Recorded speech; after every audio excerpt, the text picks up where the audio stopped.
Cet anime est compliqué si vous voyez ce que je veux dire. Alors regardez-le avec un casque et à vos risques et périls.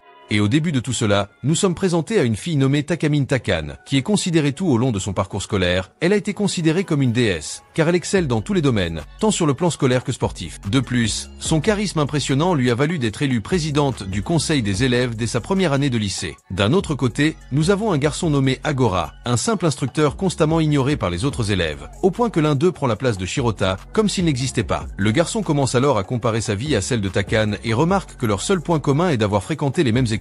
Mais contrairement à lui, elle a toujours été considérée comme un enfant prodige. Takan n'a donc jamais eu d'interaction avec des perdants du calibre de Shirota, ce qui lui fait oublier une possible amitié, voire une relation, impossible pour Shirota. Un autre jour, le garçon se rend dans une pièce éloignée de l'école, qui sert de réserve pour le matériel du cours d'éducation physique, jusqu'à ce que Takan y apparaisse soudainement, et Shirota se cache, espérant la déstabiliser. Quant à elle, Takan commence à se déshabiller, persuadée que personne ne la surveille. Shirota ferme les yeux pour éviter de la voir dans un moment de vulnérabilité, mais lorsqu'il entend le bruit de sa chemise qui tombe par terre, il ne peut se contrôler et jette un coup d'œil. Il la voit enfiler son soutien-gorge et réalise qu'elle était là juste pour ça. Et lorsqu'il réalise qu'il a finalement regardé quelque chose qu'il n'aurait pas dû, Shirota commence à se sentir coupable, se sentant le plus grand raté humain d'avoir profité d'un tel moment. Et de retour en classe, Shirota continue de se demander pourquoi Takan a changé à cet endroit précis. Soudain, le professeur arrive pour distribuer les contrôles de mathématiques du cours précédent. Et quand il reçoit son examen, Shirota est surpris de constater qu'il a eu une bonne note. Après tout, il était sûr qu'il n'aurait pas de bons résultats, comme les autres fois. Quant à Takan, elle se rend également chez le professeur pour son examen et, contrairement à la précédente, elle n'obtient pas la note parfaite, ce qui surprend le professeur, car c'est un événement rare. En entendant cela, Shirota se souvient que même Takan fait des erreurs, ce qui dissipe en quelque sorte le mythe selon lequel elle est la déesse de l'école et qu'elle n'obtient jamais une note inférieure à 100%. Takan en déduit alors que le professeur a dû faire une erreur en corrigeant son devoir. Après tout, elle est sûre d'avoir obtenu 100%. Le professeur lui assure que ce n'est pas le cas. Il affirme donc que Takan n'a finalement pas eu la bonne note. Il tente ensuite de la rassurer en lui disant que personne n'est parfait. Soudain, Takan décide de montrer ses fesses au milieu de la classe. À cette vue, Shirota est ébloui par son programme, mais revient vite à la réalité et se demande pourquoi la jeune fille agit ainsi. Soudain, Shirota se réveille d'une étrange transe et découvre que rien de tout cela ne s'est produit. Il n'a pas eu une bonne note et Takan n'a jamais eu moins de 100% à l'examen. De plus, Shirota entend le professeur l'appeler pour lui demander de passer son examen. Perplexe, il en déduit qu'il a juste péché pendant le cours et s'est retrouvé dans un univers parallèle. Après tout, c'est la seule raison pour laquelle il a eu une bonne note, comme 52. Mais juste après avoir dit cela, Shirota cherche son examen et découvre qu'il a en réalité obtenu 52, la note qu'il avait obtenue dans son prétendu rêve. Il est alors certain de n'avoir jamais dormi et que ce qu'il a vu auparavant était un déjà-vu. En suivant cette logique, Takan devrait également obtenir 98. La note qu'il a vu prendre dans sa vision, elle obtient la meilleure note à l'examen, laissant Shirota sans rien comprendre. En quittant la pièce, il découvre que la vision qu'il a eue n'était ni un rêve ni un déjà-vu. Pourtant, Shirota a l'impression que tout s'est passé de manière trop frappante pour n'être rien. De plus, il se souvient du moment où elle s'est changée dans la salle de sport, un endroit où il est tout à fait inhabituel de se changer. Il remarque ainsi que des événements étranges se produisent depuis quelque temps. Il décide donc d'enquêter, quitte à se mettre en difficulté. Il se rend alors dans la salle du conseil des élèves, où il trouve Takan, prêt à l'aider. Il lui fait alors comprendre qu'il s'apprête à dire quelque chose d'étrange, affirmant qu'il a vu obtenir 98 à l'examen et non 100%. En entendant cela, l'expression de Takan change radicalement et il lui demande s'il a raconté ce qu'il a vu à quelqu'un d'autre. Il lui assure à son tour n'en avoir parlé à personne. Mais même si c'est le cas, Takan commence à le coincer contre le mur, lui demandant s'il a vu autre chose que sa note au contrôle, comme, par exemple, ses seins dans le local de rangement du gymnase. Shirota est choqué par cette question directe, mais Takan insiste encore, et le garçon fait mine de ne pas comprendre et affirme n'avoir rien vu. Elle décide alors de ne pas l'attaquer, car cela ne l'aiderait en rien. Elle suggère plutôt qu'ils aient une conversation constructive. Avant même que la conversation ne commence, Shirota en déduit qu'ils vont décider de la gravité de la punition qu'il devrait recevoir. Sa peur s'accentue, il en déduit qu'il sera renvoyé de l'école. Soudain, Takan lui sert un verre d'eau pour engager la conversation. Mais, effrayé par la suite, Shirota finit par renverser le verre d'eau sur elle. Mais Takan parvient à esquiver le pire, puis rassure Shirota à nouveau, affirmant qu'elle n'a pas l'intention de l'attaquer. Au contraire, elle est prête à lui donner une bonne occasion. Elle recommence alors à se déshabiller, faisant reculer le temps. Et contrairement à la précédente, dans cette chronologie, le verre qui lui a laissé tomber la mouille. Takane lui ordonne alors de la sécher, surtout au niveau de la poitrine. Et dès qu'il pose ses mains sur les seins du président des élèves, Shirota se sent comme un partenaire idéal. Quant à elle, Takane lui demande s'il n'a rien remarqué d'étrange, et Shirota, toujours effrayée, répond non, en déduisant qu'il a fait autre chose de mal que de la mouiller. Sur ce, elle prend sa main et la presse contre sa poitrine. Ce faisant, elle lui demande s'il a compris ce qu'elle voulait dire. Shirota lui répond que ses seins sont mous. À cette réponse, Takane le frappe au niveau du bas du corps et lui dit que sa perception est nulle. Mais aussitôt après, elle se souvient qu'il touchait les seins de la plus belle fille du lycée, et pense que cela a tout simplement détraqué son cerveau. Cela dit, elle révèle enfin l'autre problème supposé qu'il n'a pas remarqué. En l'occurrence, en plus d'être mouillée, elle est aussi sans soutien-gorge. Et après cela, Takane lui révèle qu'il s'agit de son pouvoir secret, appelé la jeune fille qui ne connaît pas l'impureté, ou encore chemin éternel de la Vierge. Cette capacité ne s'active que lorsqu'elle enlève ses sous-vêtements, ce qui lui permet d'annuler les événements, remontant ainsi le temps. Shirota reste un peu perplexe. Takane explique alors qu'il lui a enlevé son soutien-gorge pour qu'elle ne puisse pas esquiver le verre d'eau qui a volé vers elle. Shirota se lève alors, prête à l'interroger sur tout ce qu'il a entendu. Mais d'abord, Takane l'interrompt, car elle sait déjà ce qu'il va demander. Dans ce cas, elle en déduit qu'il veut savoir où est passé son soutien-gorge. Et pourquoi est-il le seul à s'en souvenir de ce qu'elle a fait? Shirota est impressionné. Après tout, il n'avait formulé aucune question de ce genre. Quant à elle, Takane répond aux questions qu'il n'a même pas posées et affirme que la lingerie qu'elle retire pour activer son pouvoir disparaît, se dirigeant vers un endroit qu'elle-même ignore. Quant à la deuxième question, qu'il n'a pas posée non plus, Takane explique qu'il ne se souvient de tout ce qu'elle fait que parce qu'il a fini par voir ses seins nus, car c'est grâce à eux que sa mémoire reste intacte après qu'elle ait activé son pouvoir. Ayant répondu à cette question, elle en déduit qu'il s'est créé une troisième question. Pourquoi possède-t-elle un pouvoir aussi étrange? Mais comme avant, Shirota n'a pas eu l'occasion de se poser cette troisième question, trop occupée à assimiler toutes ces informations animales qu'elle lui transmettait. Et Takane répond simplement qu'elle mérite d'être la première, et qu'elle a donc cette capacité de l'aider à devenir l'élève la plus disciplinée de l'école, tant sur le plan scolaire que sportif. Et en plus de cela, elle se sent bénie d'avoir un corps magnifique aux proportions divines. Et revenant sur ses capacités, Takane explique que cela s'est manifesté suite à une petite erreur alors qu'elle était encore en CM2. À l'époque déjà, Takane était la meilleure élève de l'école, même sans utiliser le talent qu'elle allait bientôt découvrir. Mais lors du festival d'athlétisme de la même année, elle tomba malade pendant la course après avoir mangé de la nourriture avariée, ce qui la fit terminer deuxième. À ce moment-là, un sentiment d'humiliation la submergea, lui faisant uriner dessus. Dès qu'elle baissa sa culotte, Takane fut automatiquement transportée dans une nouvelle réalité où elle tenait le drapeau de la première place. Et comme ses sous-vêtements disparaissent lorsque Takane active son pouvoir, elle propose à Shirota de devenir son armoire, de lui apporter sa lingerie et de l'aider à se changer quand elle en aura besoin. Mais après avoir entendu cette étrange histoire, il décide de ne pas l'aider, mais Takane insiste, jusqu'à ce qu'ils tombent tous les deux au sol dans une position suggestive. Takane hurle alors, attirant l'attention de quelques élèves qui accourent dans la salle pour voir ce qui se passe. Takane l'accuse alors à tort de harcèlement, ce qui oblige la police à intervenir rapidement pour l'arrêter. Une fois cela fait, elle commence à le faire chanter, lui promettant d'utiliser son pouvoir pour tout défaire, mais en échange, il doit jurer d'être son placard. Ne voyant aucune issue, il finit par accepter sa demande et devient son placard. Dès qu'ils reviennent à la chronologie où il n'a pas été arrêté pour abus sexuels, Takane décide de lui confier la première tâche, lui mettre sa culotte. Dès qu'il le fait, Takane lui dit de faire de même avec son soutien-gorge, ce qui fait rougir le garçon. Cependant, elle lui rappelle qu'il l'a mis en bas, donc faire de même en haut ne sera pas un problème pour lui.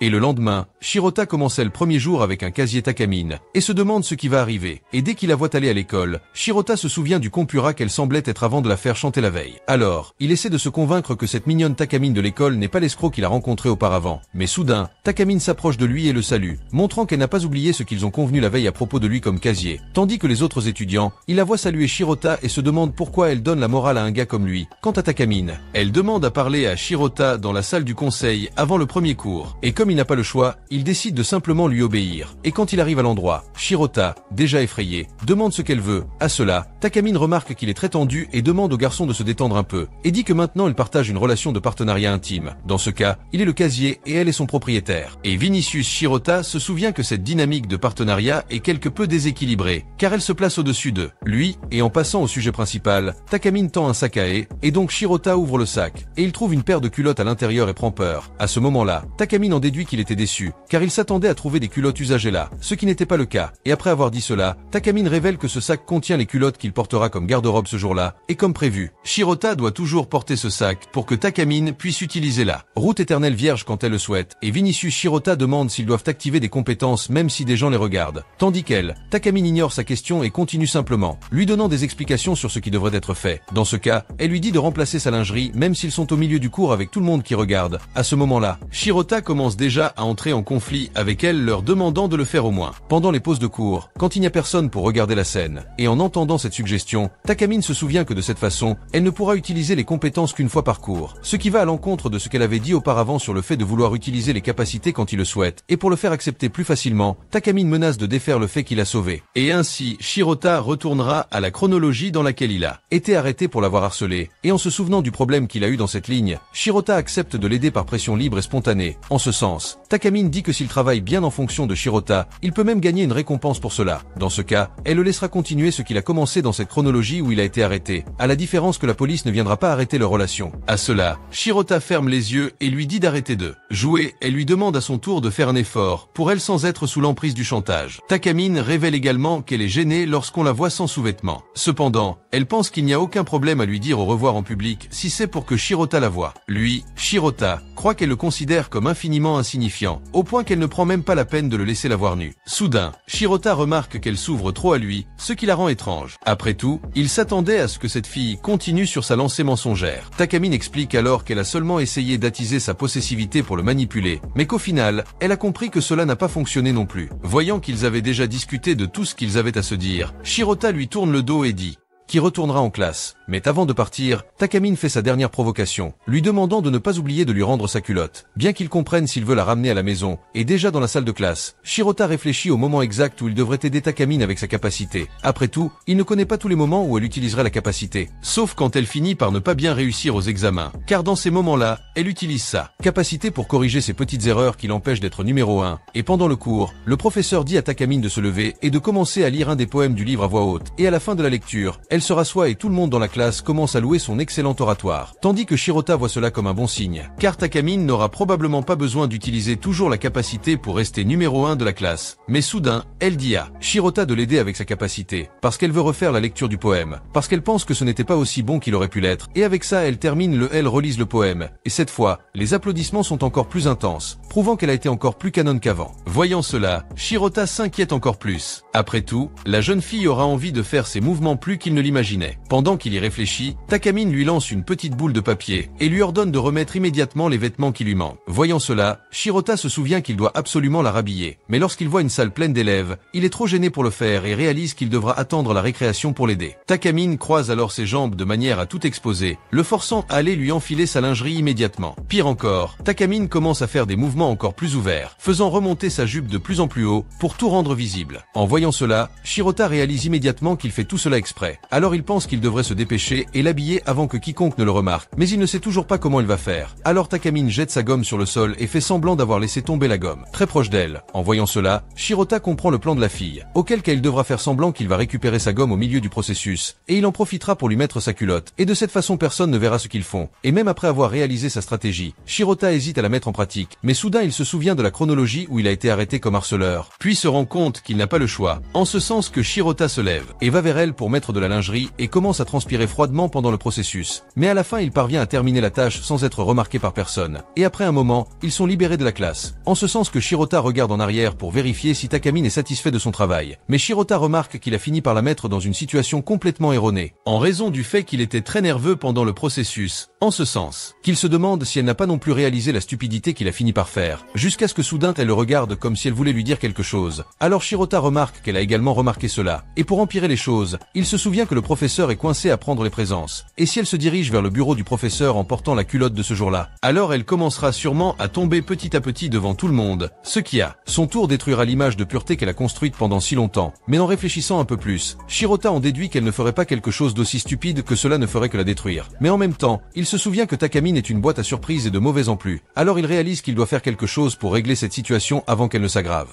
Mais il se demande ce qu'il peut faire, et il en déduit qu'elle va simplement ajuster sa culotte sans qu'il ait à y retourner pour finir le travail. Alors il pense trop à quelque chose dont il n'a pas tant besoin, et soudain le professeur commence l'appel avec Takamine. Il se lève ensuite pour aller chercher son test, mais Shirota va impulsivement au bureau du professeur qui le trouve étrange en demandant si son nom est Takamine par hasard. À ce moment-là, Shirota invente une excuse, improvisée en disant qu'il a fini par voyager. Mais le professeur profite du fait qu'il est déjà là et demande à Shirota de remettre le test de Takamine à son bureau. Il obéit alors et lui laisse le test, puis tourne le dos pour retourner à sa place place pensant qu'il était déjà libre. Mais Takamine attrape sa jambe avec ses pieds et dit qu'il doit lui mettre cette chose correctement. C'est le travail qu'il s'est proposé de faire. Et en entendant cela, il commence déjà à freiner et demande si elle veut qu'il le fasse maintenant. À ce moment-là, Takamine lui dit d'agir vite, car s'il continue à se tenir devant son bureau, les élèves commenceront à les soupçonner de lui rendre la tâche difficile pour lui mettre cette chose sur elle bientôt. Et dans ce sens, il essaie même de le dissimuler et de pousser sa culotte avec sa jambe. Mais il ne peut pas aller jusqu'au bout parce que le dos de la fille l'empêche de monter plus haut. Alors il commence à pousser sa jambe encore plus jusqu'à ce que soudainement le professeur attire son attention. Ce qui fait que Shirota a peur et pousse tout dans le SUS, surprenant la fille qui fait un bruit assez embarrassant. Et après le cours, ils se rencontrent dans la salle du conseil étudiant. Dans ce sens que Shirota profite de ses estimations pour se plaindre de la tâche qu'elle lui a donnée et dit qu'il ne sera pas capable de faire cette tâche tous les jours. Et l'entendant si désespéré, Takamine révèle qu'en fait, elle le testait juste, pour voir jusqu'où il irait pour elle. Mais elle avoue qu'elle a peut-être un peu exagéré avec ce petit test qu'il a obligé à passer, dans ce sens qu'elle s'excuse auprès de lui. Mais Shirota se souvient que ce petit n'est qu'un surnom comparé au vrai problème qu'il vient de traverser ce jour-là. Après tout, il est presque devenu fou à cause de sa nervosité et en plus de cela, il demande ce qu'elle ferait si elle devait se lever pour aller chercher son travail. Car pendant qu'il allait le chercher, rien de mal ne s'est produit. Mais si Takamine devait se lever avec sa culotte dans cet état, les choses ne seraient pas bonnes pour lui. Takamine dit juste qu'elle attendait qu'il agisse et que c'est pourquoi elle n'a pas pensé à un plan B au cas où Shirota n'interviendrait pas. En parlant de cela, elle demande pourquoi il s'est levé pour la sauver à ce moment-là et en déduit qu'il l'a fait pour empêcher les autres de voir sa culotte. Quand je pense à cette possibilité, Shirota ne l'exclut pas, mais demande ce qu'elle penserait si c'était vraiment le cas. Takamine dit qu'elle serait juste heureuse, puisqu'il aurait agi par jalousie. Et une fois le cours terminé, le professeur ordonne à Takamine de récupérer les devoirs des élèves et de les apporter dans une salle du bâtiment B. Mais dès que deux des élèves remarquent la pile de papier qu'elle doit porter seule, il y propose de l'aider. Avec cela, Takamine annule cet événement, puis fixe Shirota, qui après quelques secondes, comprend qu'elle veut son aide, et non celle des deux autres élèves. Et après l'avoir aidé, Shirota lui remet la lingerie. À ce moment-là, Takamine lui dit de faire plus attention aux détails, pour éviter de lui causer plus de problèmes. Cela dit, ils prennent les papiers et continuent leur chemin vers la salle du bâtiment B, jusqu'à ce que soudain, un autre groupe d'étudiants apparaisse en proposant leur aide pour porter les papiers. À ce moment-là, Takamine refuse à nouveau l'aide de tout le monde et se dirige vers la salle avec Shirota. Et lorsqu'elle se retrouve enfin seule avec lui, Takamine revient sur ce qu'elle lui a appris. Elle lui demande alors ce qu'il doit faire lorsqu'elle est seule. Shirota lui répond qu'il devrait prendre l'initiative et l'aider dans la tâche en question, sans laisser le temps aux autres élèves de lui offrir leur aide. Cela dit, Shirota dit la comprendre, car gérer autant de personnes peut être une tâche ardue. Mais en l'entendant dire cela, Takamine lui dit d'arrêter de parler comme si elle allait tourner un film pour adultes avec plusieurs personnes en même temps. Mais, même si elle n'apprécie pas sa façon de parler, Takamine lui fait comprendre que si elle était actrice, elle ferait de son mieux pour être numéro 1. Et en entendant toutes ces absurdités, Shirota commence à se sentir mal à l'aise et dit qu'en fait, il se plaignait simplement de la fatigue d'être entouré de tant de gens. Quant à Takamine, elle explique que c'est simplement parce qu'elle est une excellente présidente du conseil et que, par conséquent, elle n'a rien contre les applaudissements. Après tout, les élèves ne font que lui témoigner leur gratitude. Shirota poursuit la conversation et en déduit qu'elle connaît tous les élèves de l'école, puisqu'elle connaissait le nom de tous ceux qui sont venus lui parler. Quant à elle, Takamine confirme sa déduction et affirme qu'elle a dévoré les noms de tous les élèves le jour où elle a pris la présidence du conseil. Après tout, comme elle est une seule personne, tous les élèves mémorisent plus facilement son visage et son nom, et Takamine s'est donc efforcée de reconnaître tout le monde de la même manière. Mais même en disant cela, Takamine ajoute une pointe de narcissisme à son discours, affirmant qu'il est impossible d'oublier un visage aussi beau que le sien. Pendant ce temps, Shirota se tient derrière elle, pensant à quel point Takamine est parfaite pour ce poste, compte tenu du travail acharné qu'elle a fourni pour en arriver là. Il se demande alors ce qui a bien pu faire d'elle une personne aussi travailleuse. Et voilà, en montant les escaliers, Takamine explique qu'en plus d'avoir mémorisé les noms et les visages de tous les élèves, elle a aussi mémorisé un bref profil de chaque élève, y compris celui de Shirota lui-même, qu'elle décrit d'ailleurs comme une personne avec une faible estime de soi, très peu d'ambition et qui n'est remarquable dans aucune matière. En entendant tous ces insultes, Shirota l'interrompt et lui demande d'arrêter cette humiliation. Après avoir enfin mis fin à cette séance de torture psychologique, Shirota lui demande si elle a réalisé cette mini-biographie de tous les élèves avec le même niveau de détail que pour la sienne. Takamine suggère alors qu'il insinue qu'il est spécial, car dans sa tête, elle aurait dû faire plus d'efforts pour mémoriser les informations personnelles de Shirota. Cela dit, Takamine lui dit de baisser un peu le ton. Et en plus de l'avoir décrit comme une personne terrible en tout, elle ajoute 2 détails supplémentaires à sa biographie. Il est égocentrique et pervers caché, car même s'il veut la regarder, il continue à se retenir autant que possible. En entendant cela, Shirota répond qu'il la respecte simplement, car il sait qu'elle serait irritée s'il la séchait sans cesse. À ce moment-là, Takamine le fait trébucher, le fait s'asseoir dans les escaliers et lui demande ce qu'il ferait si cela ne la dérangeait pas qu'il la voie. Et comme il ne répond pas, Takamine dit qu'il trouverait probablement une autre excuse pour ne pas prendre d'initiative. Cela dit, elle grimpe sur lui, ce qui effraie effraie encore plus Shirota. Il lui dit alors d'arrêter de le déranger comme ça. Cependant, Takamine répond qu'elle veut seulement savoir ce qu'il a vraiment envie de faire. Et lorsqu'il se sent sous pression, Shirota lui répond qu'il ne peut rien faire avec elle, puisqu'ils ne sortent pas ensemble. En entendant cela, Takamine commence à lui rire au nez et s'excuse tout de suite, disant qu'elle ne s'attendait pas à entendre une réponse comme celle-là. Puis, elle décide d'arrêter de jouer avec lui. Mais d'abord, elle demande s'ils pourraient commencer à sortir ensemble un jour. À quel point Shirota nie cette possibilité, disant que quelque chose comme ça serait la plus grande absurdité. Mais en entendant cela, Takamine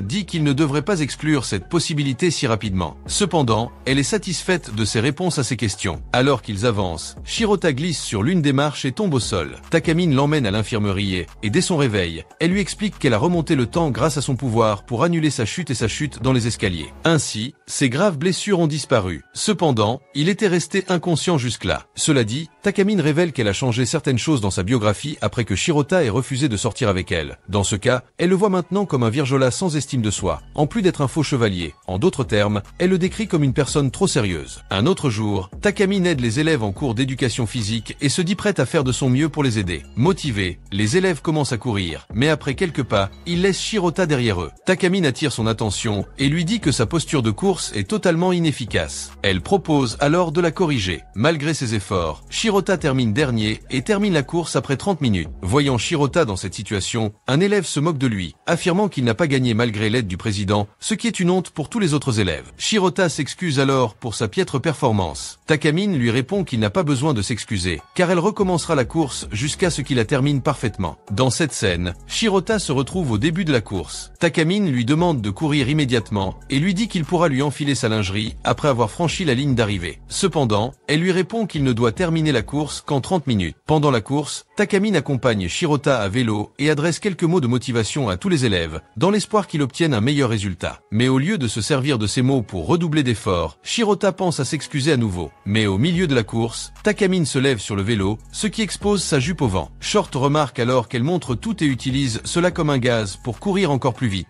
Terminer la course avant que les étudiants ne s'en rendent compte. Takamine sans ses sous-vêtements. Et lorsqu'ils constatent que Shirota parvient à devancer tout le monde, les élèves sont surpris par son excellente performance momentanée, car ils n'imaginaient pas qu'il aurait autant d'énergie à accumuler. Eh bien, à la fin de la course, Shirota tombe au sol, respirant difficilement. Cependant, Takamine s'approche de lui et lui dit de se lever rapidement pour l'habiller. Pendant ce temps, Shirota dit qu'il n'aurait jamais imaginé la voir les entraîner en cours d'éducation physique. Cependant, Takamine affirme qu'il devait le faire pour éviter que certains ne s'évanouissent et ne se cognent à nouveau la tête. Cela dit, elle lui demande ce que cela lui a fait d'avoir terminé la course en première place. Après tout, non seulement il a terminé la course en seulement 30 minutes, mais il a aussi terminé premier. En entendant cela, Shirota est légèrement surpris, car il n'avait pas encore réalisé qu'il était le premier à franchir la ligne d'arrivée. Takamine en déduit qu'il était distrait par ses fesses, et que c'est pour cela qu'il n'a rien remarqué. Quant à lui, Shirota repense à la question qu'elle lui a posée, à propos du sentiment d'être le premier dans quelque chose. Puis il dit qu'il est heureux de cet exploit, même s'il a encore l'impression d'être loin du président. Eh bien, cela dit, Takamine l'appelle pour qu'il puisse partir bientôt, mais dès qu'il rentre à la maison, Shirota remarque qu'il a oublié de lui rendre ses sous-vêtements. À ce moment-là, il commence à penser à des bêtises à propos de sa lingerie. Mais avant qu'il ne puisse ouvrir le sac, Shirota reçoit un appel de Takamine, où elle lui demande s'il doit ramener ses sous-vêtements à la maison. À ce moment-là, Shirota s'excuse auprès d'elle et promet qu'il apportera les vêtements à l'école. Le lendemain, cependant, Takamine dit que tous ses sous-vêtements de course sont dans ce sac, et comme elle courra ce jour-là, elle demande à Shirota de les lui apporter. Mais constatant qu'il n'a pas répondu à son message, Takamine dit qu'elle courra sans sous-vêtements, se laissant complètement exposée au regard. Mais en entendant cela, Shirota lui conseille d'oublier de courir ou de mettre des sous-vêtements normaux. Cependant, Takamine lui explique qu'elle court mieux à moitié nue qu'en lingerie. En entendant cela, Shirota devient encore plus désespérée et décide d'aller la voir immédiatement pour éviter qu'elle ne sorte sans sous-vêtements. Mais dès qu'il y pense, Shirota comprend qu'elle essaie juste de l'embarrasser pour qu'il lui obéisse. Cependant, Takamine lui envoie une photo d'elle sur le point de courir, et Shirota commence alors à croire à la gravité de la situation et réalise qu'elle pourrait devenir la cible de pervers dans la rue si elle court ainsi. Mais lorsqu'il se souvient de son pouvoir d'annihilation, Shirota se sent plus à l'aise, car elle peut facilement utiliser ce pouvoir si un pervers se présente sur son chemin. Et après avoir passé un moment seul sur un banc, Takamine envoie un message à Shirota lui disant qu'elle plaisantait avec lui. Après tout, elle n'irait jamais courir dans cet état. Mais avant qu'il ait pu lire le message, étage, Shirota se rendit là où elle se trouvait et lui livra ses petites maisons en s'excusant de son retard. Takamine le qualifia de lent, mais le félicita de lui avoir apporté ses vêtements juste parce qu'elle le lui avait demandé. Après tout, cela signifiait qu'il avait bien appris à se comporter comme un placard. Cependant, Shirota lui dit qu'il a décidé d'aller la voir uniquement par inquiétude. En entendant cela, Takamine le remercie pour son inquiétude et se dit surprise de l'entendre dire quelque chose d'aussi gentil. Peu après, elle décide d'utiliser son inquiétude à son avantage. Shirota lui demande cependant de prendre ses précautions face aux situations dans lesquelles elle se retrouve. Et un autre jour, Takamine va à une compétition de natation bas Ooi, le meilleur nageur de l'équipe. Voyant cela, Shirota est impressionné, car Ooi s'est entraîné à l'étranger précisément pour améliorer ses compétences en natation, mais a quand même perdu contre Takamine, ce qui est pour elle une raison de se féliciter. Cependant, elle leur demande de refaire cette épreuve, car elle souhaite gagner encore plus glorieusement. Dans ce cas, elle commence à nager sur le dos et, comme la fois précédente, remporte la compétition. Après cela, elle va voir Shirota et lui dit qu'il lui demande toujours pourquoi elle veut refaire telle ou telle situation, ce qui n'est pas arrivé cette fois-ci. Elle et Mano lui expliquent donc pourquoi il ne l'a pas fait maintenant. Shirota répond qu'il n'a tout simplement pas eu le temps de poser la question. Ce à quoi Takamine répond qu'il n'avait aucune raison particulière de vouloir refaire cette situation. Après tout, elle voulait juste faire meilleure impression en remportant la compétition. Cela dit, elle lui demande s'il préférait la version où elle nageait sur le dos ou la version où elle nageait sur le ventre. Et en entendant cette question, Shirota commence déjà à lui faire frire le cerveau en pensant à quelle serait la meilleure réponse, dans la mesure où il se souvient qu'il a fini par la regarder fixement quand Takamine nageait sur le dos. Alors il décide de ne pas choisir cette option pour ne pas passer pour un pervers. Mais en même temps, il reste silencieux sans savoir quoi dire, dans la mesure où Takamine comprend à ce moment-là ce qui se passe et dit qu'il n'est en réalité qu'un pervers sans cause. Tandis que lui, Shirota, change de sujet et demande comment elle a réussi à recréer les événements même sans être en sous-vêtements. Alors elle lui donne un conseil, disant au garçon de regarder son haut. Puis Shirota remarque qu'elle porte des cache-tétons, mais dès qu'il se voit trop la regarder, il se détourne avec embarras, dans la mesure où Takamine va à son oreille et lui dit de continuer à l'école après les cours. Après cela, il est emmené dans un magasin de sous-vêtements. Alors il lui demande pourquoi elle l'accompagne dans un magasin. De ceci, et Takamine à son tour dit qu'elle commence à manquer de sous-vêtements précisément parce qu'elle les porte tout le temps pour qu'il fasse les événements. Et après avoir dit cela, elle prend des culottes et les montre à Shirota en lui demandant laquelle il préfère. Mais en voyant cela, Shirota lui tourne le dos et lui dit de choisir n'importe laquelle. Cependant Takamine continue d'être provoqué, disant qu'il a certainement déjà choisi une des culottes dans sa tête. Mais en là, voyant le traiter comme un vrai pervers, Shirota nie ses accusations et se souvient que c'est elle qui l'a emmené à cet endroit en premier lieu. Et quant à elle, Takamine lui demande de choisir un ensemble de lingerie qui lui correspond, car comme c'est lui qui va l'habiller, elle pense qu'il est juste qu'il choisit ses vêtements. Mais dès qu'il dit cela, elle l'écrit. Il rougit encore plus et demande pourquoi il est si timide. Après tout, elle était sûre qu'il resterait sobre s'il était sous ordre. Et donc Shirota décide de composer un ensemble aléatoire de lingerie juste pour pouvoir sortir de cette situation le plus vite possible. Mais en le voyant choisir la lingerie, Takamine se moque encore plus de lui, disant que cela prouve qu'il est un pervers, puisqu'il a visualisé déjà avec cette lingerie tout le temps qu'ils étaient là. Quant à lui, Shirota remarque qu'il a fini par prendre la plus belle lingerie du magasin même sans le vouloir, et il essaie de changer de sujet et dit qu'il a juste pris la mauvaise lingerie. Alors il commence rapidement à en chercher une autre et en choisit une blanche pour représenter son innocence, mais quand il se souvient du contenu sombre qu'elle.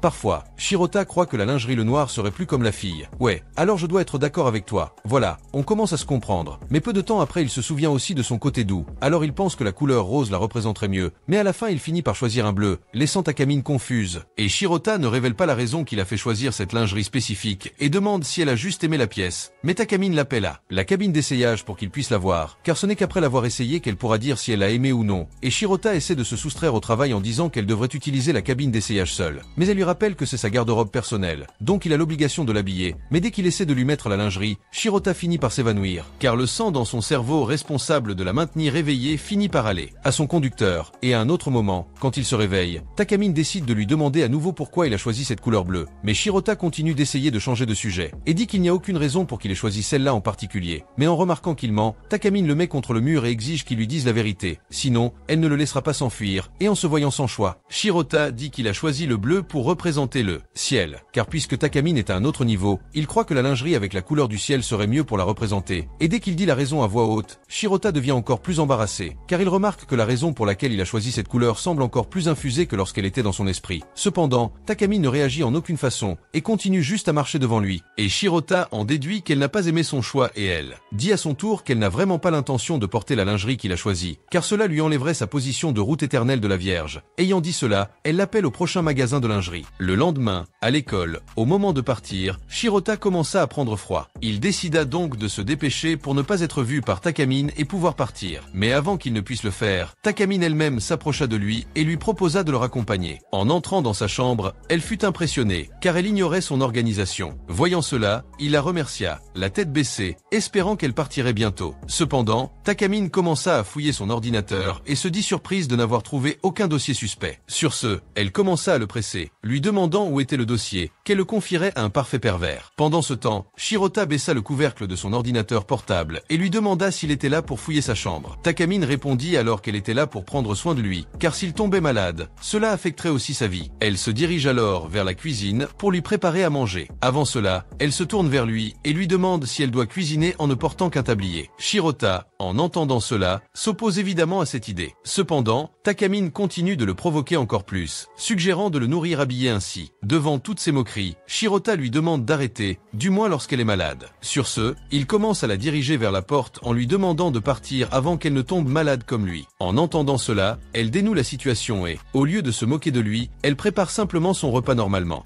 Et puis le laisser seul dans la pièce pendant qu'il nettoyait sa maison. En mangeant, Shirota se plaint parce qu'elle le taquine toujours une minute et est gentille la suivante. Alors il en déduit qu'elle fait ça juste pour s'assurer qu'il continue à fonctionner comme son placard. Et après ce temps, Takamine retourne dans la chambre pour voir comment il va. Et quand elle arrive apparemment inquiète pour lui, Shirota dit qu'elle est la définition exacte de beat à blow. Et soudain, Takamine décide de simplement s'allonger à côté de lui dans le lit. En voyant cela, Shirota devient encore plus rouge qu'avant. Mais Takamine dit que quand on a de la fièvre, il est important d'avoir un corps chaud à côté de soi, car cela vous fera vaincre la fièvre encore plus vite. Et regarde, ce ne sera pas comme ça. Mon garçon brûlera, mais d'une autre manière. Mais même en sachant cela, Shirota devient visiblement mal à l'aise. Et à ce moment-là, Takamine défait à nouveau cette situation. Mais au lieu de sortir de son lit, elle annule simplement l'effort qu'elle a fait en cours d'éducation physique et se souvient de mettre du déodorant, car elle croit que Shirota était mal à l'aise, avec le fait qu'elle ne sent pas très bon. Cependant, Shirota fait clairement comprendre que ce n'est même pas proche de sa véritable préoccupation. Alors elle continue d'agir comme si elle n'y comprenait rien et croit qu'il voulait en fait qu'elle transpire encore plus. Et en voyant cela, Shirota lui dit à nouveau d'arrêter de se moquer de lui, et qu'il pourra dormir seul normalement. Cependant Takamine fait clairement comprendre qu'elle ne se moque pas de lui, mais fait plutôt le travail qu'elle pense qu'un propriétaire de placard devrait faire. Après avoir dit cela, elle le serre dans ses bras et lui suggère de l'imaginer avec une grande bouillotte. Et bien qu'elle lui demande de faire cela, Shirota dit qu'il ne pourra pas la traiter de cette façon, considérant que Takamine est tout simplement la plus belle fille de l'école où il étudie. Et de plus, il n'a absolument rien derrière lui, ce qui rend encore plus difficile pour Shirota d'abstraction des choses. Dans ce cas, il essaie d'imaginer ce qu'elle demande, mais au milieu de ses pensées,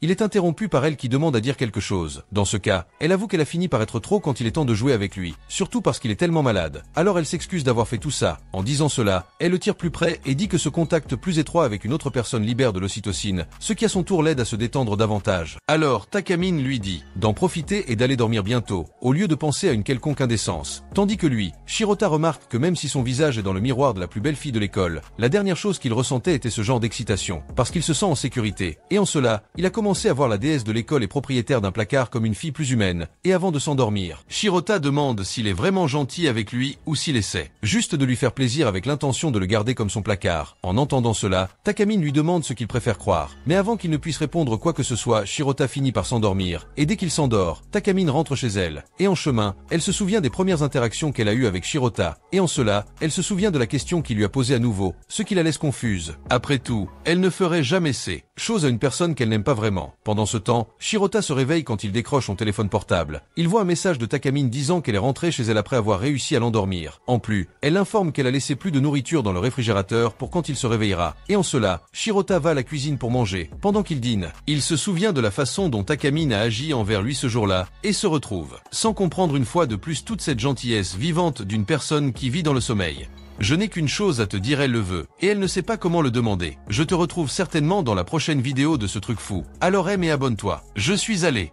Et alors qu'il rentre chez eux, Takamine découvre que Shirota aura besoin d'aide pour ses études, car il a oublié de rendre des devoirs ce jour-là. Elle lui propose donc de l'aider afin d'éviter de surcharger les professeurs pendant les vacances des élèves. Cependant, Takamine le force à dire qu'il est son esclave et qu'il lui consacrera toute sa vie. En entendant cela, Shirota décide d'étudier seul, pensant pouvoir gérer le travail s'il fait de son mieux. Takamine en déduit qu'il a appris l'importance de réussir après l'entraînement de course à pied. En entendant cela, Shirota décide d'être d'accord avec elle, affirmant qu'elle a véritablement semblait éveiller en lui cette nouvelle personnalité après cette course. Takamine l'encourage à toujours faire de son mieux, mais lui demande de ne pas oublier son rôle de casier. Et voilà qu'un autre jour, à l'école, Takamine écrit quelque chose au tableau, quand soudain, la prof la bouscule, la forçant à mal orthographier une lettre qu'elle était en train d'écrire. Mais au lieu de remonter le temps pour corriger ce mot mal orthographié, Takamine en profite pour terminer sa phrase en latin, rendant le texte encore plus intellectuel. En voyant cela, Shirota est impressionné par le fait que Takamine ait même calculé quand le professeur la croiserait. De plus, Takamine aide une fille à offrir un cadeau à son petit ami. Et même si la situation ne s'est pas déroulée à merveille, Takamine n'utilise toujours pas son pouvoir, ce qui laisse Shirota songeur. Et pour couronner le tout, il remarque qu'elle est apparemment épuisée de ne pas avoir utilisé son pouvoir. Il décide alors d'aller la voir pour savoir si tout va bien, et se demande si son état est lié au fait qu'elle n'ait pas utilisé son pouvoir une seule fois. En entendant cela, Takamine change de sujet, prétextant qu'elle a juste un rhume. Mais Shirota comprend immédiatement son mensonge et en déduit qu'elle n'a pas utilisé son pouvoir précisément pour ne pas perturber ses études. Dans ce livre, Shirota demande à Takamine d'annuler la journée afin qu'elle puisse refaire tous les détails qu'elle n'aimait pas. Mais quand elle le voit la traiter comme si elle se retenait d'utiliser la capacité, Takamine dit qu'il se trompe. Après tout, elle n'utilise pas la capacité simplement par son propre choix. Par conséquent, elle dit que la journée s'est parfaitement déroulée comme elle le souhaitait. Malgré ces paroles, Shirota remarque que son corps n'est absolument pas d'accord avec ce qu'elle dit. Takamine, quant à elle, ne comprend toujours pas ce que Shirota a déduit d'elle, mais répète qu'il a choisi de ne pas utiliser son pouvoir. Voyant qu'il insiste pour gâcher la journée, Takamine lui demande d'enlever sa lingerie. Shirota est visiblement gêné par la situation. Cependant, Takamine lui rappelle que c'est lui qui est mécontent de la journée, et ajoute que c'est lui qui devrait activer son pouvoir, s'il est vraiment mécontent de quelque chose. De plus, Takamine est contre l'idée de retourner à l'école toute la journée, car cela anéantirait les efforts de Shirota, qui devra donc tout réviser. Cependant, Shirota se dit prête à reprendre ses études si cela peut l'aider. Takamine soulève alors sa jupe et attend que Shirota enlève sa culotte. Et dès qu'il fait ça, ils reviennent quelques minutes en arrière. Et Shirota se demande alors pourquoi elle n'y est pas retournée toute la journée. À cela, Takamine répond qu'elle n'y est retournée qu'au moment où elle avait convenu avec Shirota de revenir toute la journée. Tout cela juste pour ne pas suivre une consigne que quelqu'un comme Shirota lui avait imposée.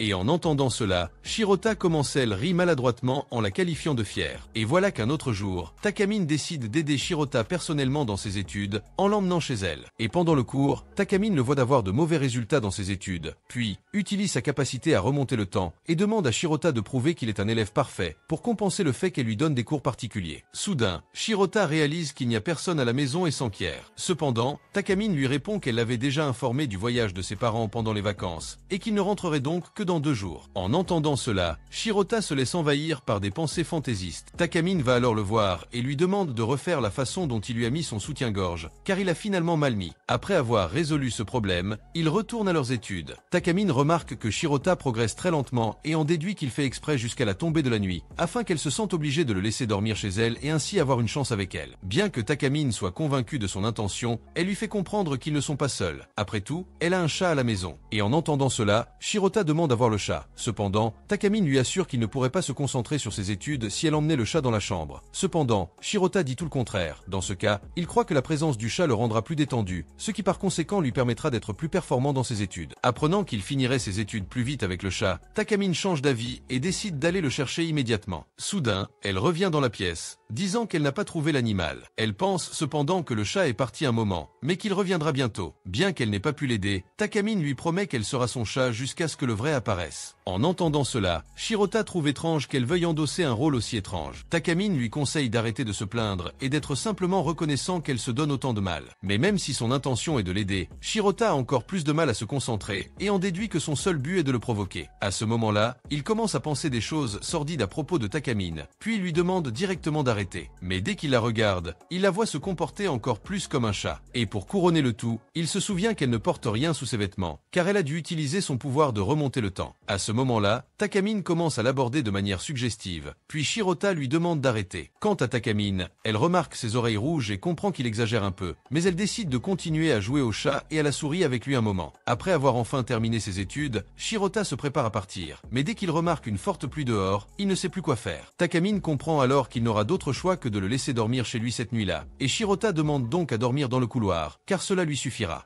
Cependant, Takamine propose une chambre d'amis pour il passe la nuit chez lui et propose de lui masser le dos dans le bain s'il le souhaite. Shirota lui répond que ce serait trop. Au cours de la conversation, ils entendent un bruit à l'extérieur et en déduisent que le chat est enfin revenu. Takamine le prend dans ses bras pour le présenter à Shirota, qui commence à le caresser joyeusement. Takamine le fixe sans réagir, jusqu'à ce qu'une panne de courant soudaine les frappe. Bien que Shirota soit inquiet au début, Takamine le rassure en lui disant que tout rentrera dans l'ordre bientôt, et qu'en attendant, elle lui demande de lui raconter une histoire amusante. Mais surpris, Shirota dit qu'il ne sait pas exactement quel genre d'histoire raconter. Dans ce cas, Takamine l'aide en lui donnant le sujet. Elle veut qu'il fasse quelque chose qu'il faisait à l'école primaire, car comme elle ne le connaissait pas bien à l'époque, Takamine dit qu'elle est curieuse de le connaître un peu mieux. Et puis, Shirota raconte simplement qu'il avait l'habitude d'aller jouer à des jeux vidéo chez un ami après l'école. Mais tandis qu'il continue de parler, Takamine se lève pour aller chercher de l'eau, car il fait plus chaud depuis l'arrêt de la climatisation. Ce faisant, elle boit toute l'eau restante de la bouteille, mais en renverse quelques gouttes par terre et dit à Shirota de se contenter de ça. Et lorsqu'il la remarque de mauvaise humeur, Shirota se demande pourquoi elle agit ainsi si soudainement. Quant à elle, Takamine lui conseille de continuer à lui raconter ses histoires du collège. Il se contente de lui dire qu'il était autrefois surnommé Saito, mais dès que Takamine l'apprend, il affirme ne pas s'intéresser à ce genre de sujet. Shirota commence alors à se sentir sous pression et à ne plus savoir exactement ce qu'elle aimerait entendre. Cependant, Shirota estime que ce n'est pas de sa faute si ses histoires ne sont pas assez bonnes, car il ne s'attendait pas à devoir les raconter à qui que ce soit. À force d'y penser, Shirota finit par transpirer et demande à prendre sa douche. Takamine l'autorise, mais lui demande d'abord de l'attendre un peu. Et dès son retour, Takamine lui dit qu'en fait, les serviettes sont mouillées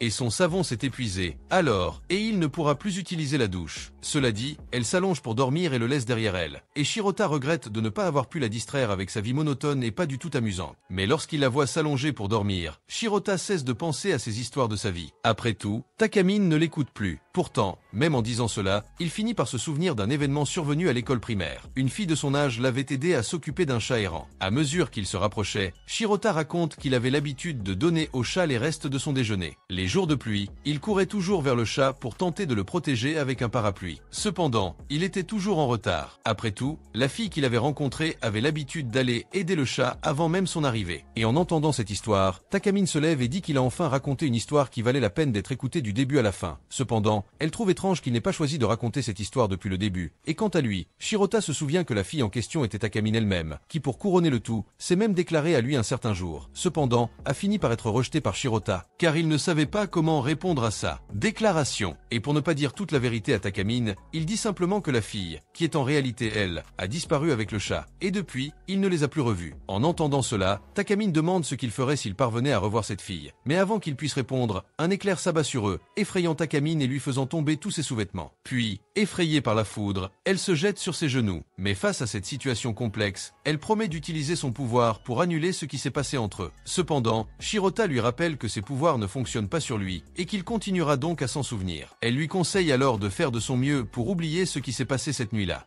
Et encore cette nuit-là, Takamine dit qu'il le fera, le dîner commence, et Shirota lui demande de ne pas se donner la peine de le faire. Takamine lui répond qu'elle en profitera pour lui préparer quelque chose, puisqu'elle le ferait de toute façon. Mais pour pimenter les choses, elle propose qu'ils jouent les jeunes mariés. Dans ce cas, ils doivent se comporter comme s'ils étaient un couple, pendant que Shirota reste chez elle. Et s'il ne se comporte pas comme son mari, Takamine lui fait comprendre qu'il sera puni. Après y avoir réfléchi un moment, Takamine déclare qu'il devra rester célibataire jusqu'à la fin de ses jours s'il échoue au jeu. Lors de leurs premières interactions, Shirota finit par l'appeler présidente par accident, et Takamine remarque sa première erreur, mais décide de l'ignorer cette fois. Puis, Shirota se corrige en l'appelant par son prénom, mais peu après, il se sent à nouveau mal à l'aise en la voyant pratiquement nue. Il lui demande alors de porter au moins une culotte en plus du tablier. Mais même ainsi, Shirota reste mal à l'aise et finit par laisser la nourriture brûler. Takamine défait alors les événements et parvient à finir le plat sans trop de difficultés. Dès qu'ils sont à table, Shirota manque de l'appeler à nouveau présidente, mais il parvient à se retenir. Takamine s'approche alors de lui et décide de lui servir la nourriture dans la bouche, chose très courante chez les couples. Mais en entendant cela, Shirota rougit et dit qu'il peut manger seul. Takamine lui rappelle alors qu'ils sont désormais un couple et qu'il ne devrait donc pas s'inquiéter pour une chose aussi triviale. Mais soudain, elle renverse de la nourriture sur sa jambe. Shirota en profite pour changer de sujet et lui dit qu'il doit trouver quelque chose pour la sécher. Takamine lui propose plutôt de lécher la nourriture sur sa jambe, ce qui accélérerait la chose. Cependant, Shirota reste mal à l'aise face à la situation et Takamine lui conseille de ne pas trop réfléchir. réfléchir. Après tout, il doit garder à l'esprit qu'ils sont désormais en couple et que leur intimité n'a donc plus de limite. De plus, Takamine lui dit qu'en tant que mari, il doit satisfaire tous ses caprices. Mais dès qu'elle dit cela, elle remonte le temps, effaçant le fait qu'elle avait renversé de la nourriture sur sa jambe. Takamine révèle alors qu'elle ne faisait que jouer avec lui. Après tout, même s'il faisait semblant d'être en couple, Takamine ne le laisserait jamais profiter d'elle aussi facilement. Après cela, il continue à dîner normalement, et une fois terminé, Takamine décide d'aller à la salle de bain pour leur préparer un bain. Shirota décide de faire la vaisselle pour l'aider, puis la laisse prendre un bain avant lui. Mais en entendant cela, Takamine lui rappelle que les couples prennent généralement un bain ensemble, contrairement à ce qu'il suggère. Shirota dit qu'il préférerait ne pas prendre de bain s'il en avait besoin. Cependant, Takamine persiste et affirme que 90% des jeunes mariés prennent généralement un bain ensemble. Mais en entendant cette statistique complètement aléatoire, Shirota lui demande où elle a vu ça, et Takamine lui révèle qu'elle plaisantait. Après tout, elle prendra un bain seule. Et puis, en entrant dans la douche, Shirota remarque qu'il n'y a pas de savon. Comme il n'y en a pas, il décide d'aller chercher le shampoing de Takamine pour se savonner. Soudain, elle entre dans la salle de bain, prête à le rejoindre sous la douche. Shirota est perplexe, car elle avait dit qu'il prendrait des douches séparées. Il lui rappelle alors que même en jouant, ils doivent se fixer des limites.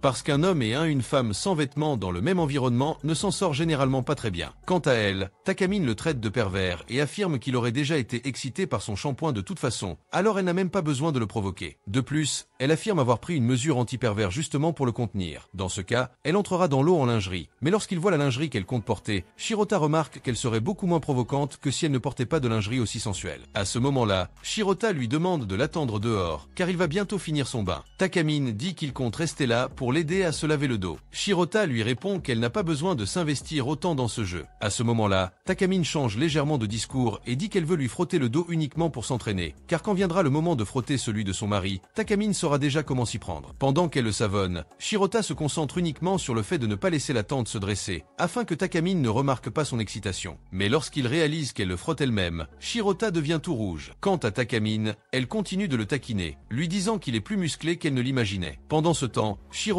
est impressionné par la douceur des mains de la présidente, mais en les sentant, il commence à perdre le contrôle et manque de hisser le drapeau. Cependant, il essaie de se contrôler en pensant au nombre premier. Soudain, il sentit quelque chose comme des seins le toucher. Il se retourna alors pour l'en avertir. Cependant, Takamine montra 2 ballons à Shirota et lui dit qu'il les avait laissés entre eux pendant tout ce temps, précisément pour l'empêcher de le toucher. Après avoir terminé le dos de Shirota, Takamine lui dit qu'elle lui laverait les cheveux. Mais en entendant cela, Shirota lui rappela qu'ils avaient convenu qu'elle ne lui laverait que le dos. Cependant, Takamine répondit qu'elle n'avait pas convenu avec lui. Dans ce cas précis, elle avait seulement convenu de ne pas trop lui plaire pendant les jeux. Cela dit, elle commence à savonner les cheveux de Shirota, qui essaie de se vider l'esprit autant que possible. Takamine lui répond alors qu'il utilise son shampoing, celui de son père étant épuisé. En entendant cela, Shirota devient encore plus ému, car il a l'impression que Takamine l'a complètement enveloppé de son parfum. Et soudain, en plein milieu de la toilette, Shirota, trop excitée, laisse sa main glisser sur ses seins. Elle continue à son tour, prétextant qu'il doit attendre qu'il soit au moins au lit pour commencer à faire ce genre de protubérance. Sur ce, Shirota lui tourne le dos pour l'empêcher de voir sa tante dressée. Quant à elle, Takamine finit par comprendre ce qui s'est passé et décide de le laisser finir de se rincer les cheveux seul. À un moment donné, Shirota s'apprête à dormir, jusqu'à ce que soudain, Takamine s'approche de lui et lui saute dessus, lui disant que ce jour-là lui avait permis de lui montrer ce qu'elle représentait pour lui. En l'occurrence, Takamine voulait lui prouver qu'elle était supérieure à lui à tous égards. Et en entendant cela, Shirota en déduit qu'elle a sollicité ce jour-là pour se venger de lui avoir laissé voir un côté plus fragile d'elle.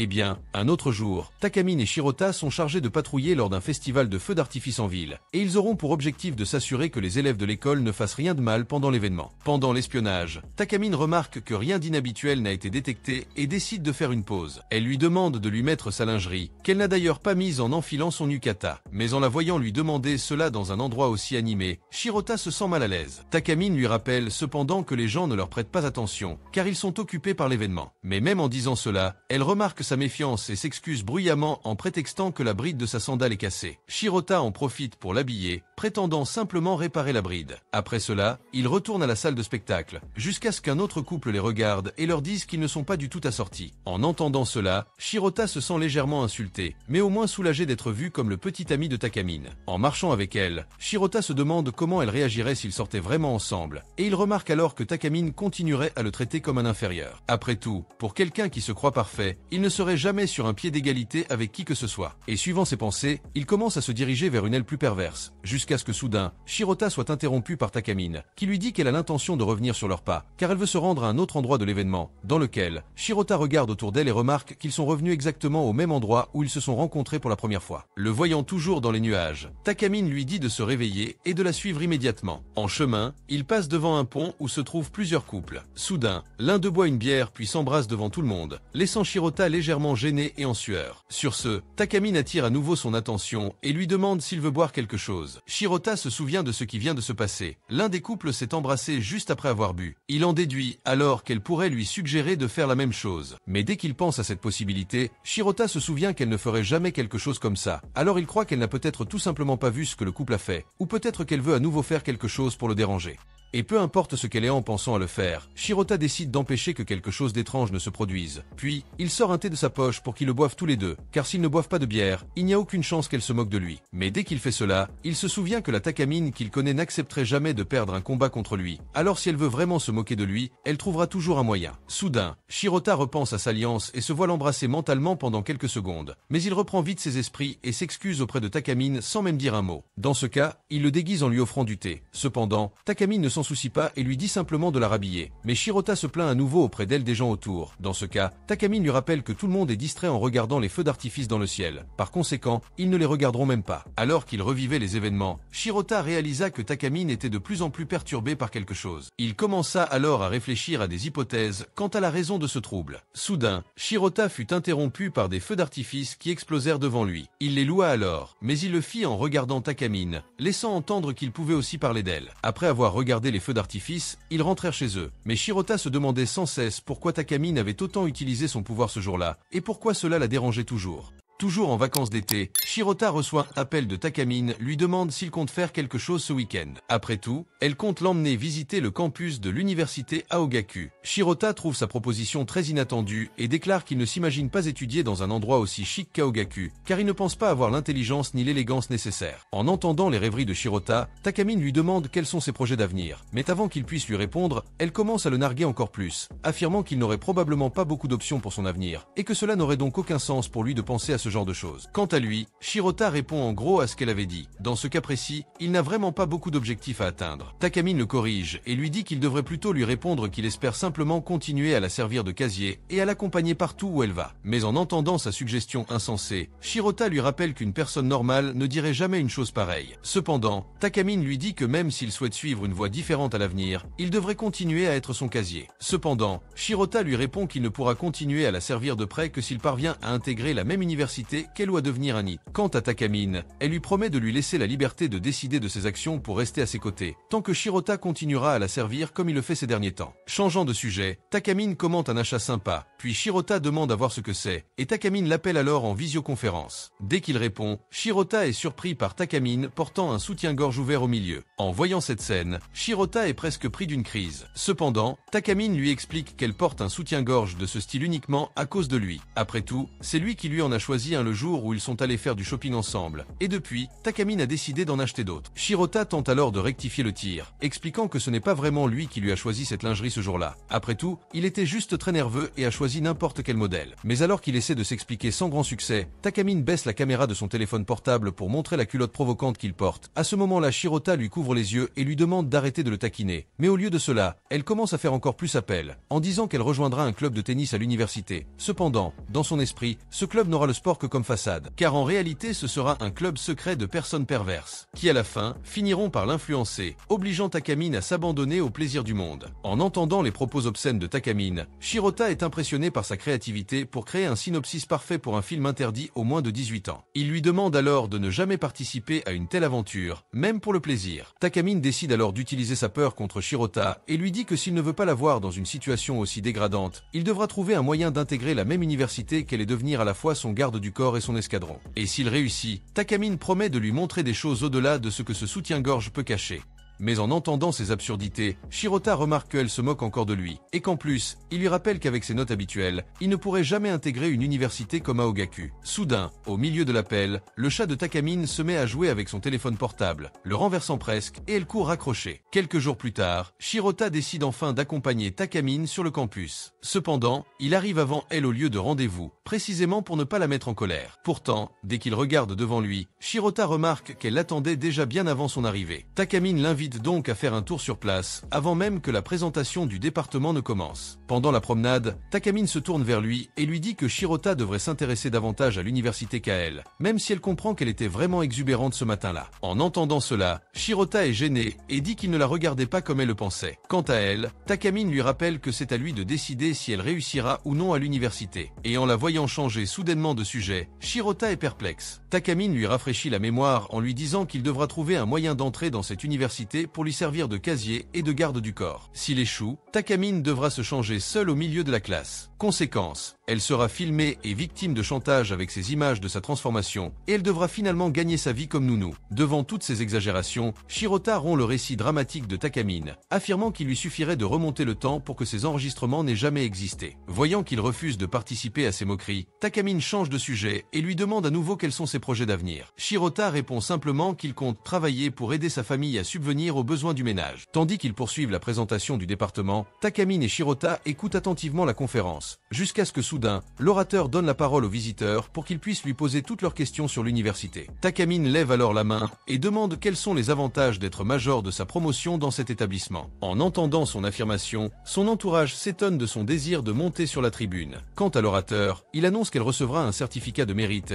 et dans certains cas, qu'elle sera même recommandée pour de futurs postes grâce à la lettre de recommandation de certains professeurs. En entendant la réponse, Takamine décide de tout annuler. Cependant, elle pose littéralement la même question à l'oratrice. Shirota remarque alors que tout s'est déroulé comme la première fois et lui demande pourquoi elle est remontée dans le temps sans rien changer. Elle répond alors qu'elle a remplacé le mot institution par université, pensant que cela changerait beaucoup sa façon de s'exprimer, alors qu'en réalité, cela ne change rien. Cela dit, Takamine dit à Shirota de se dépêcher de lui enfiler la lingerie, ajoutant que sur cette table ronde, il est presque impossible de les voir faire quoi que ce soit. Sur ce, Shirota se glisse sous la table pour s'occuper de sa tâche, mais reste tendu comme toujours, car il sent qu'il court toujours le risque d'être vu, même si cette probabilité est faible. Et il ravale donc sa peur et parvient à accomplir sa tâche. Cependant, Takamine lui fait remarquer qu'il n'a pas bien mis sa culotte et lui ordonne de réparer ça immédiatement. Et puis, après avoir quitté les lieux, Shirota continue de ne pas prendre au sérieux le fait qu'elle soit remontée dans le temps pour remplacer le mot institution par université, car il ne voit pas la moindre différence entre les deux mots. Après tout, le professeur lui a répondu la même chose lorsqu'elle a changé les mots. Mais en entendant cela, Takamine dit qu'elle doit être aussi méthodique que possible. Après tout, pour devenir une déesse, elle doit être attentive à chaque détail. Et puis, Takamine ajoute qu'elle voulait juste profiter de ce moment avec lui, car si Shirota trouve un emploi et que leurs chemins se séparent, ils finiront par ne plus avoir de moments gênants. Takamine lui demande alors de la servir de toutes ses forces tant qu'il est encore son casier. En entendant cela, Shirota lui rappelle qu'elle lui avait dit de continuer à la servir, même s'il travaillait. Cependant, Takamine lui fait comprendre qu'elle ne faisait que jouer avec lui. Après tout, elle n'atteindrait jamais ce niveau de tyrannie, même si elle s'en approche parfois. Et même si elle a laissé entendre qu'elle le laisserait partir un jour, Takamine lui conseille de ne pas trop s'enthousiasmer à l'idée d'être libérée d'elle, d'autant plus qu'elle aura encore un an, ce qui lui permettra de profiter de lui pendant un bon bout de temps. Quant à lui, Shirota ressent un sentiment différent. Si auparavant il voulait se débarrasser d'elle au plus vite, sa vision est désormais différente. Dans ce cas, Shirota ne se voit pas célébrer l'absence de Takamine. Et voilà, le lendemain, il rencontre Takamine et la trouve un peu différente. Quant à elle, Takamine commence à dédaigner son air fatigué. Soudain, les hommes autour d'eux commencent à trouver étrange qu'ils soient ensemble, car Takamine est trop belle pour lui. Cependant, tous deux ignorent les commentaires et passent leur chemin pour ne pas rater le train. Mais dès qu'ils voient la jupe de Takamine relevée, Shirota bloque la vue des autres garçons pour qu'ils ne voient pas sa culotte. Takamine perçoit alors son comportement comme celui d'un petit ami possessif qui ne veut pas que les autres garçons voient sa petite amie dans une situation vulnérable. Sur ce, Takamine décide de baisser sa jupe, comme le lui demande Shirota. De son côté, Shirota commence à remarquer plusieurs bévues de la présidente, comme le fait qu'elle ne porte qu'une chaussette et qu'elle se soit trompée à plusieurs reprises en essayant de passer sa carte au tourniquet, ce qui lui fait déduire qu'elle est malade ou quelque chose comme ça. Et alors qu'ils prennent le train, Shirota déduit: qu'elle passe juste une mauvaise journée. Alors il commence à mieux l'analyser, espérant trouver une nouvelle erreur à temps. Puis, il remarque qu'elle ne porte pas de lingerie. Shirota en déduit d'abord qu'elle a simplement été négligente, mais se souvient vite que ce serait trop pour Takamine, toujours très organisée et responsable. Il essaie donc de trouver une façon moins directe de lui dire que Takamine a oublié de mettre son soutien-gorge. Elle lui répond alors qu'elle l'a remarqué en train de fixer ses seins tout le temps. Pendant la conversation, les portes du train se referment sur sa chemise. Takamine, sans s'en rendre compte, appuie trop fort sur ses vêtements, la faisant presque sauter. Voyant cela, Shirota se souvient que voir ses seins nus peut se souvenir de choses, même en remontant le temps. En y réfléchissant, il décide de lui couvrir les seins de ses propres mains. Elle, à son tour, profite de la dissimulation pour refaire toute la scène. Puis, Shirota retourne dans sa chambre, avant même de quitter la maison pour aller à l'école. Le lendemain, il continue de réfléchir à l'expression que Takamine lui a peut-être adressée l'autre jour, et en déduit qu'elle était tout simplement dérangée, tout comme lui. Cela dit, Shirota suit un cours de rattrapage pour étudier davantage et augmenter ses chances d'intégrer la même université qu'elle, et soudain, il tombe sur une inconnue.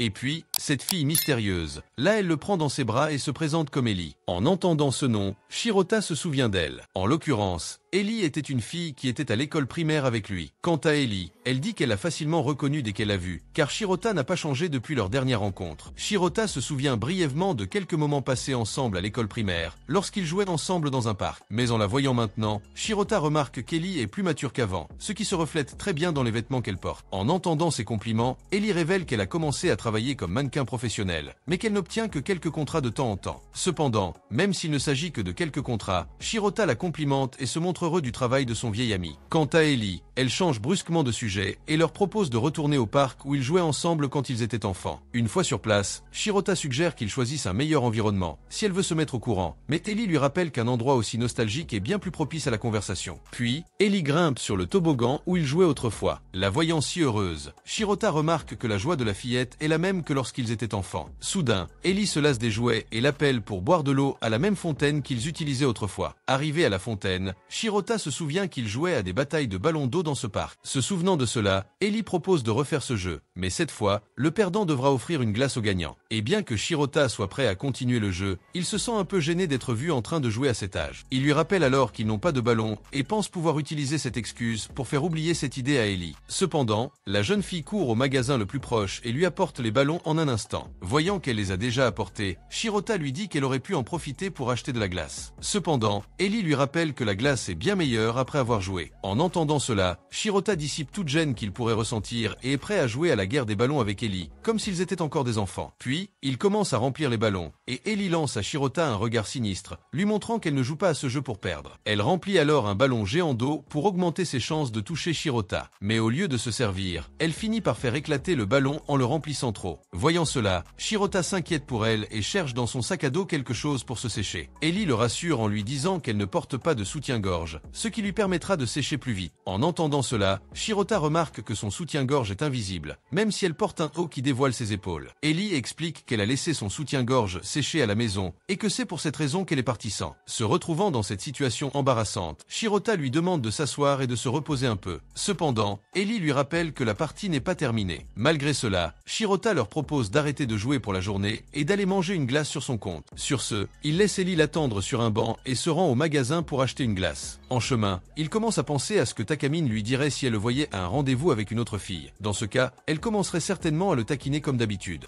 Il a déclaré que Shirota devrait commencer à porter des masques pour empêcher les filles de le remarquer lorsqu'ils regardent leur saint point, voyant qu'il pense à Takamine dans ce contexte. Shirota se demande pourquoi elle lui vient à l'esprit. Et dès son retour sur le banc, il tombe sur Ellie qui soulève sa chemise autant que possible, pour lui montrer qu'elle est déjà suffisamment sèche. Et quand il la voit se mettre en avant, Shirota lui dit d'arrêter de le faire devant tout le monde de manière aussi ostentatoire. Mais en entendant cela, elle répond qu'elle ne se met généralement pas en avant devant des inconnus. Cependant, Ellie pense qu'ils ont déjà une certaine amitié qui lui donne l'occasion de le faire. Et bien que Shirota soit d'accord avec elle, il lui rappelle qu'ils sont tous les deux déjà au lycée, donc ils ne sont plus des enfants comme avant. Cela dit, il s'assoit sur le banc pour manger une glace avec elle. Puis, Ellie aborde le sujet de l'université, lui demandant laquelle il compte intégrer. Après tout, elle en déduit qu'il vise une université très difficile, puisqu'il renforce même ses études en classe préparatoire. En entendant cette question soudaine, Shirota dit qu'il ne sait toujours pas s'il ira vraiment à l'université. Après tout, il a décidé d'y aller juste pour faire plaisir à une certaine personne. Mais s'il échoue, Shirota se sentira considérera mal de l'avoir rendu triste. Cependant, même en disant cela, il révèle à Ellie qu'il n'a rien en tête concernant ses désirs personnels. En entendant cette histoire, Ellie en déduit que la personne à laquelle il fait référence est sa petite amie. Cependant, Shirota nie immédiatement cette possibilité, laissant Ellie effrayée par le fait qu'il ait si fermement nié cette hypothèse. Et, excluant cette personne comme étant la petite amie de Shirota, Ellie suggère qu'elle est juste quelqu'un qu'il apprécie. En entendant cela, Shirota prend peur, ce qui rend Ellie absolument certaine d'avoir raison dans sa deuxième déduction. Shirota est alors perplexe, car il croit ne respecter que Takamine, mais ne l'apprécie pas romantiquement. Quant à Ellie, elle pense que cette personne doit aussi l'apprécier, sinon elle ne lui aurait pas proposé d'aller dans la même université qu'elle. Mais en entendant cela, Shirota nie une fois de plus cette hypothèse et affirme que cette personne ne le considère que comme un objet utile, et rien de plus. Et soudain, au milieu de la conversation, Ellie finit par lui renverser de la glace dans le cou. À ce moment-là, Shirota tente de retrouver la serviette qu'il vient d'acheter, mais Ellie prend les choses en main et tente de nettoyer la glace en lui léchant le cou. Mais aussitôt, elle se souvient qu'une telle attitude finit par faire mauvaise impression auprès des garçons. Shirota, quant à lui, se surprend à penser à Takamine et à ce qu'elle dirait si elle le voyait dans cette situation. Soudain, Takamine apparaît juste derrière eux et dit qu'il semble très proche. En la voyant, Ellie dit que Takamine est une très belle fille et lui demande si elle est amie avec Shirota, ce à quoi il répond qu'ils ne le sont pas forcément. Quant à Takamine, elle commente le coup de langue qu'Ellie vient de lui donner, laissant entendre qu'elle est surveillée depuis un moment. Elle commence alors à critiquer sévèrement Shirota, disant qu'il a commis un acte extrêmement audacieux en public. Cependant, Shirota précise qu'il ne le faisait pas en public de manière aussi flagrante. Mais même en entendant cela, Takamine n'en croit toujours pas un mot et demande si Ellie est une sorte de professionnel qu'il a engagé. Sur ce, Ellie intervient au milieu de la conversation et dit simplement qu'ils discutaient jusqu'à ce que, soudain, elles finissent par le lécher. Cela dit, Ellie révèle qu'en fait, elles avaient prévu de jouer avec des ballons remplis d'eau. En montrant le paquet contenant les ballons, Ellie finit par perturber Takamine. Au lieu d'un paquet de ballons, Takamine voit une boîte de préservatifs dans sa main. Et pour la rendre encore plus confuse, Ellie l'invite à faire un plan à 3. Shirota lui dit alors qu'il vaut mieux ne pas attirer Takamine à ce jeu, pour éviter de la mouiller. En entendant une autre phrase suggestive, Takamine s'énerve et commence à sermonner Shirota, le critiquant d'avoir abandonné l'idée d'aller à l'université pour draguer n'importe qui. En entendant cela, Ellie se souvient du moment où Shirota lui avait parlé de la personne qui lui avait proposé d'aller dans la même université qu'elle, et réalise qu'il s'agit précisément de la fille en face d'elle. Elle tente alors de mieux expliquer la situation à Takamine, qui comprend finalement que le jeu n'était qu'une bataille de ballons d'eau. Soudain, après avoir vu Takamine de près, Ellie la reconnaît du cours d'éducation physique qu'elle suivait ensemble. En entendant cela, Takamine se souvient d'Ellie, qui, dans ce cas précis, était la fille électrique qui jouait toujours avec Shirota. Voyant que Takamine la reconnaissait, Ellie dit qu'elle a croisé par hasard ce jour-là, et qu'elle a donc décidé de le forcer à jouer avec elle comme au bon vieux temps. Quant à lui, Shirota dit qu'il s'est mis dans l'ambiance, donc il ne la blâme pas seul pour ça. Puis, tous deux s'excusent auprès de Takamine d'avoir perdu leur temps à jouer avec des ballons d'eau au lieu de réviser pour l'université.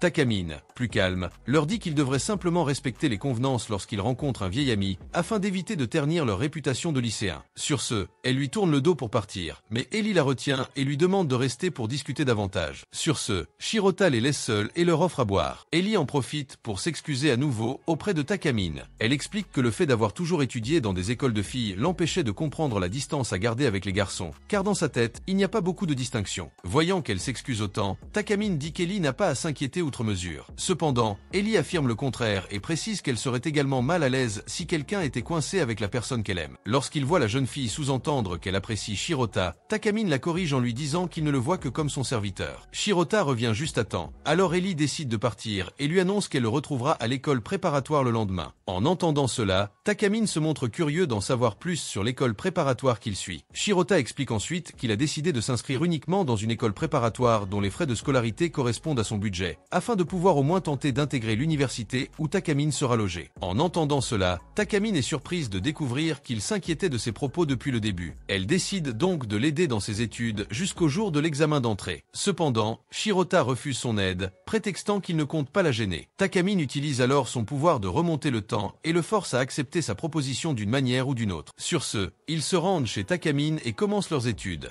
Écoute, je sais que ça pourrait être un peu contraire à l'éthique, mais s'il passait le test et obtenait une mauvaise note, et qu'elle continuait à le repasser jusqu'à ce qu'il le réussisse, il serait d'accepter sans inquiétude. Si c'est moralement légal, je ne sais pas, mais c'est une possibilité. Et si vous êtes d'accord avec moi, laissez un j'aime. Si vous n'êtes pas d'accord, laissez un j'aime. Et si vous voulez plus de vidéos, commentez ci-dessous. Et je vous verrai dans la prochaine vidéo. Je suis allé.